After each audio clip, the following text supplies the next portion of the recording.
नमस्कार दोस्तों और स्वागत है आपका आपके अपने ही यूट्यूब चैनल बीएड एग्ज़ाम पर। और अभी पिछले कुछ वीडियोस में हमने देखा कि किस तरह से ध्वनि प्रदूषण, वायु प्रदूषण, जल प्रदूषण होते हैं, इनके क्या कारण हैं, किस तरह से हम इनकी रोकथाम कर सकते हैं और किस प्रकार से ये गंभीर रूप से हमें बीमारियां या गंभीर रूप से हमारे स्वास्थ्य को, सभी जीवित प्राणियों को और अजीवित तत्वों को भी प्रभावित करते हैं।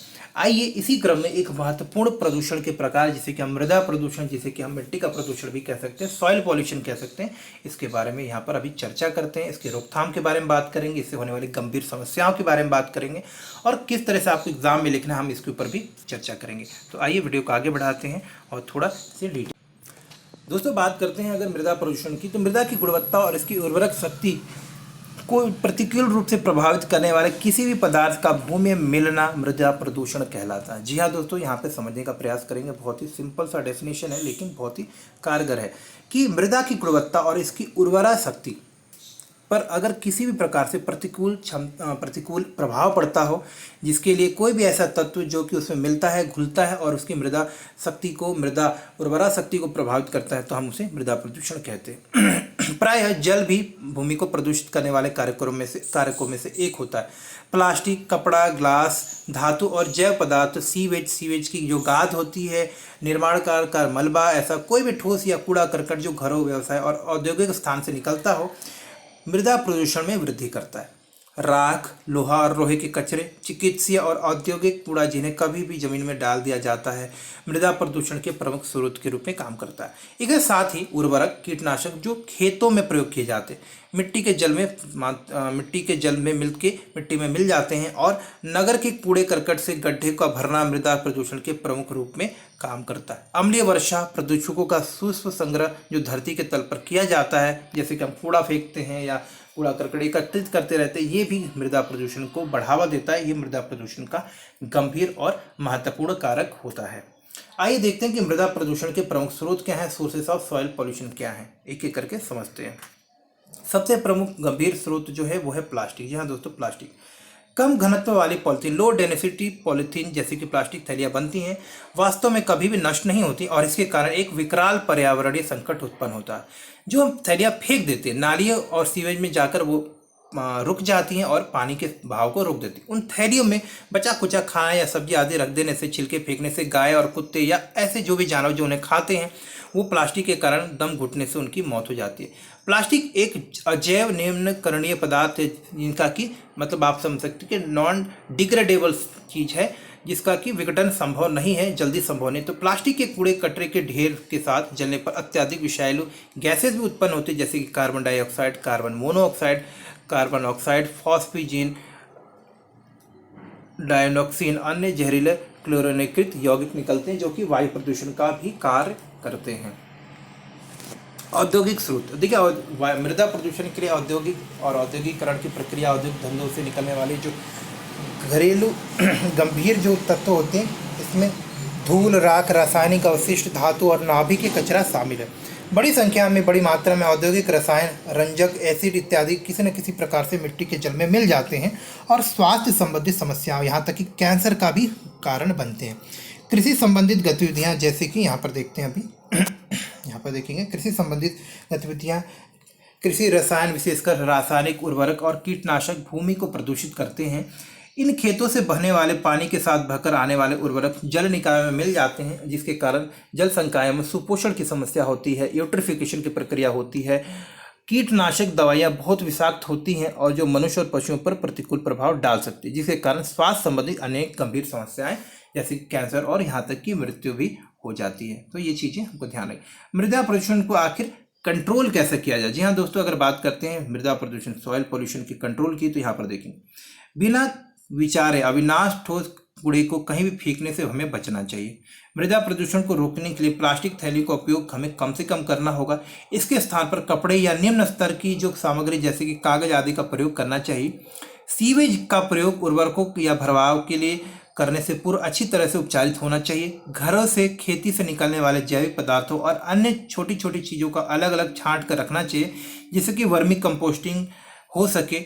यह एक लाभकारी उर्वरक को उत्पाद की तरह उत्पन्न करने की प्रक्रिया। औद्योगिक कचरे यहाँ पे देखेंगे, औद्योगिक कचरे को फेंकने से पहले हानिकारक पदार्थों को हटाने के लिए उचित रूप से उपचारित कर लेना चाहिए।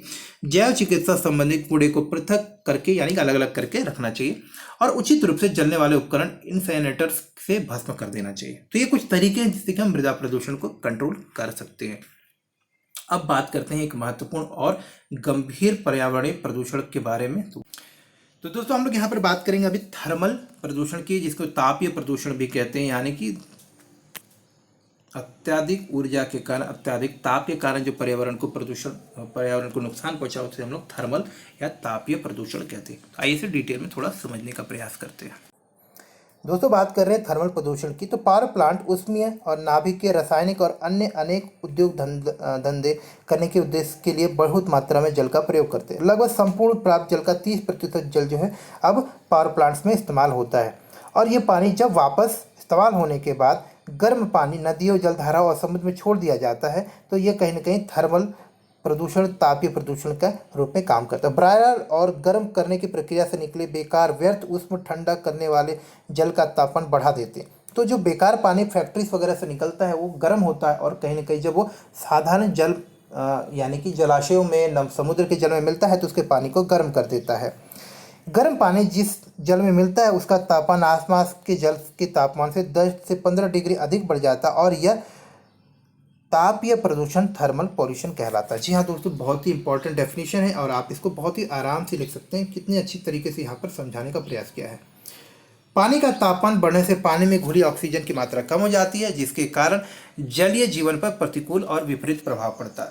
स्थलीय परितंत्र विपरीत रूप से जल निकायों का तापमान स्थिर और स्थायी रहता है, बहुत अधिक परिवर्तित नहीं होता। अतः जलीय जीवन को एक स्थिर, यहाँ पे बात कर रहे हैं, यहाँ पर जलीय जीवन को एक से स्थिर तापमान में रहने का अभ्यास होता है और जल के तापमान में थोड़ा सा उतार चढ़ाव जलीय वनस्पति और जीवों के अस्तित्व पर गहरा प्रभाव डालता है। उन्हें तापमान में बहुत परिवर्तन का अनुभव नहीं होता, अतः पावर प्लांट से निष्कासित गर्म जल जलीय जीवन के जीवन पर विपरीत प्रभाव डालता है। जलीय वनस्पति और जीव तो गर्म उष्ण कटिबंधीय जल में रहते, वे खतरनाक रूप से तापमान की उच्च सीमा में रहते। विशेषकर भीषण गर्म महीनों के दौरान तापमान की सीमा में हल्का सा परिवर्तन इन जीवों पर तापीय दाव पैदा करता है। जल निकायों से गर्म पानी का विसर्जन मछलियों के खान पान पर असर डालता है, उनका उपापचय बढ़ जाता है जो उनकी वृद्धि पर प्रभाव डालता है। उनके तैरने की क्षमता घट जाती है। जीवभक्षी पशुओं के से दूर भागना और उनके अपने शिकार का पीछा करना उनके लिए कठिन हो जाता है। साथ ही साथ बीमारियों से उनकी लड़ने की प्रतिरोधक क्षमता भी कम होती है। तापीय प्रदूषण के कारण जैविक विविधता भी कम होती है। तापीय प्रदूषण को कम करने का सबसे अच्छा तरीका यही है कि हम जो फैक्ट्री से, इंडस्ट्री से या घरों से जो गर्म पानी सीधे सीधे जल निकायों में हम डाल देते हैं उसे हम कम करें, उसे ठंडा होने के बाद ही जल निकायों में विसर्जित करें। और एक इम्पॉर्टेंट तरीका है और एक इम्पॉर्टेंट प्रदूषण का जो प्रकार है वो यहाँ पर देखेंगे, रेडियो एक्टिव प्रदूषण, जिसे हम लोग न्यूक्लियर हैजार्ड बोलते हैं। तो ये बहुत इंपॉर्टेंट है दोस्तों, इसको यहाँ पर हम लोग देखेंगे, चर्चा करें। रेडियो एक्टिव या न्यूक्लियर पदार्थ गंदी और प्रदूषक फैलाने का एक प्रमुख कारण है, जिसके कारण हवा, पानी और पूरा पर्यावरण प्रभावित होता है। रेडियोधर्मी पदार्थ को इधर उधर फेंकने या ऐसे पदार्थ द्वारा निर्मित हथियारों के परीक्षण द्वारा भी रेडियो एक्टिव प्रदूषण होता है।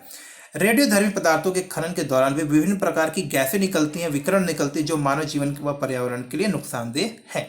ऐसे खतरों पर तुरंत नियंत्रण लगाना चाहिए। यह खतरा संसार के में बड़े पैमाने पर तेजी से फैल रहा है और इस प्रकार कूड़ा करकट का परिणाम अंततः त्वचा कैंसर के रूप में सामने आ रहा है। अतः स्वस्थ जीवन जीने के लिए इस प्रकार के खतरों पर ध्यान देना आवश्यक है और इसमें प्रमुख रूप से रेडियो एक्टिव जो खतरे हैं, न्यूक्लियर हैजार्ड है, उसके ऊपर ध्यान देना तो विशेष रूप से जरूरी है।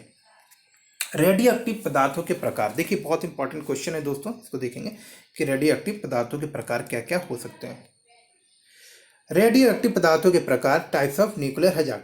इस प्रकार की गंदगी और प्रदूषण को 3 भागों में हम बांट सकते हैं। सबसे निचले सतह पर, सबसे निचला स्तर जो होता है पर अल्फा प्रकार का प्रदूषण, जिससे त्वचा पर कोई गंभीर प्रभाव नहीं पड़ता। दूसरा बीटा प्रकार का प्रदूषण, जो त्वचा के अंदर घुस जाता है, उससे बचाव का इंतजाम करना जरूरी होता है। सबसे खतरनाक होता है गामा प्रदूषण, जिसके आसानी से रोका नहीं जा सकता, जिसके लिए आवश्यक है कि इसे दबाने के लिए कंक्रीट की आवश्यकता होती है। ऐसे पदार्थ जानवरों के स्वास्थ्य के लिए खतरनाक है, इसमें खतरनाक बीमारियां, यहाँ तक कि मौत भी हो सकती है। अब देखेंगे रेडियोधर्मिता का मानव जीवन पर प्रभाव, nuclear hazard and human health. तो आइए आगे बढ़ते हैं। तो धर्म यहाँ पे आप लोग देखेंगे रेडियोधर्मिता का मानव जीवन पर प्रभाव, ये यहाँ पर एक सीमा के बाद रेडियोधर्मिता से उद्भासन से जीवों के पर बुरा प्रभाव पड़ता है। यह प्रभाव विकिरण की भेदन क्षमता व परमाणु स्रोतों से अवस्थित होने के कारण निर्भर करता है। अधिक भेदन क्षमता वाली गामा विकिरण अन्य के मुकाबले बहुत ही नुकसानदायक होती है। बीटा विकिरण शरीर के अंदरूनी अंगों तक को प्रभावित करने पर गंभीर नुकसान पहुंचाता है, जबकि अल्फा विकिरण त्वचा द्वारा रोक लिए जाने के कारण ज़्यादा नुकसान नहीं पहुंचाता। रेडियोधर्मी प्रदूषण पृथ्वी की सतह तथा उसके समग्र परिवेश को प्रभावित कर सकता है, जो कि इस प्रकार से समझा जा सकता है। परमाणु विस्फोट एवं दुर्घटनाओं से, जल, वायु एवं भूमि प्रदूषण से, ये जो स्रोत हैं जहाँ से कि विकिरण आते हैं हमें। रेडियोधर्मी प्रभाव से प्राणियों के जीन एवं गुणसूत्रों पर बुरा प्रभाव पड़ता है, जिससे आनुवंशिकता की जो प्रवृत्ति होती है उस पर गंभीर रूप से प्रभाव आता है और आप विकलांगता एवं अपंगता देख सकते हैं। इसके प्रभाव क्षेत्र में आने पर कैंसर जैसी घातक बीमारी हो सकती है, जिससे कि त्वचा, खून की गुणवत्ता, हड्डियों में मौजूद मज्जा, सिर के बालों का झड़ना, शरीर में रक्त की कमी जैसी गंभीर बीमारियां हो सकती है। रेडियोधर्मी प्रदूषण के कारण गर्भ में पल रहे शिशु की मौत तक भी हो सकती है। रेडियोधर्मी प्रदूषण पेड़ पौधे, जीव जंतुओं, खाद्य सामग्री आदि को प्रभावित करती है। रेडियोधर्मी पदार्थ रेडियोधर्मी स्रोतों के खनन के दौरान पर्यावरण में प्रवेश करते हैं, जिसके कारण रेडियोधर्मिता के कारण पेड़ पौधों एवं भोजन के द्वारा उत्पन्न अन्य जीवन तक पहुंचकर खाद्य श्रृंखला को एक गंभीर रूप से प्रभावित करती है। जल के स्रोतों तथा वायुमंडल को भी आसानी से प्रभावित कर जाते हैं और उसे गंभीर रूप से नुकसान पहुंचाते हैं। तो इस बातों का हमको विशेष रूप से ख्याल रखना है दोस्तों, कि हमें किस प्रकार से जो है न्यूक्लियर हजार्ड से, कि जो रेडियोधर्मी जो आपका प्रदूषण होता है उससे अपने आप को बचाना है। नेक्स्ट वीडियो में हम डिस्कस करेंगे यहाँ पर जो बहुत ही इंपॉर्टेंट टॉपिक है दोस्तों, हम यहाँ पर देख पा रहे हैं, मैं आपको दिखाता हूँ। हम नेक्स्ट वीडियो में डिस्कस करेंगे ठोस यानी कि सॉलिड वेस्ट मैनेजमेंट, ठोस अपशिष्ट प्रबंधन। तो मिलते हैं अगले वीडियो में, तब तक के लिए नमस्कार और धन्यवाद।